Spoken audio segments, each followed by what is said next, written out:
Here it is, mid-August. My garden is coming, I think, to a close, at least my summer garden. And this is my 4th year of gardening. I wanted to share what the 2025 season has taught me through my garden fails.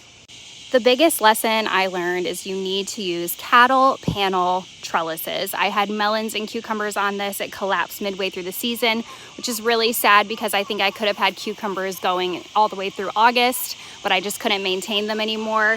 So definitely make sure you use cattle panel to hold up any of your trellises. Zinnias are a great addition to the garden, but I would definitely start them in seed trays. It took me a long time to get them to produce. If you start them in seed trays inside and have seedlings in the spring, you will enjoy them for even longer in the summer. You can successfully grow tomato plants in pots. I have a pot down here, I've done a couple, but you want to make sure you have a really good support system for them with the pots. I usually do these in my beds. I've never done them in pots before, so we were able to kind of trellis around them. If you have a small space and you're doing tomatoes in pots in different areas like this one, you want to have a much stronger trellis and a much higher trellis because they definitely get a little wild. Even though they're in the container, they don't stay small. Don't underestimate squash bugs. They completely decimated. I got like 4 zucchinis and they were gone, and now they've moved over to my pumpkins. So something that I learned is that ladybugs will eat squash bugs.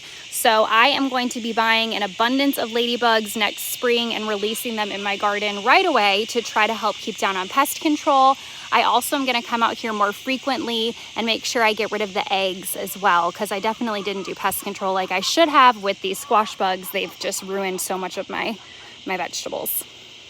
While cucamelons are small, the vine is mighty. These cucamelons crawled like crazy. So if you are going to plant cucamelons, you do not need to plant as many as I did. These things trellis like crazy. So great addition if you want a beautiful trellis, but just be smart with where you put them. And finally, don't mix corn with your watermelon. The watermelon will climb up the corn and overtake them like mine did here. So I would definitely separate them. Or I guess another piece of advice, make sure you have adequate spacing for your watermelon. I definitely got a little bit too excited about the watermelon this year. They grew here, we couldn't even see them. Many of them split because we missed them. But yeah, make sure you have adequate space for watermelon. Okay friends, well, I hope you can learn from my fails and that this little video might give you some guidance and suggestions for starting your 2026 summer garden.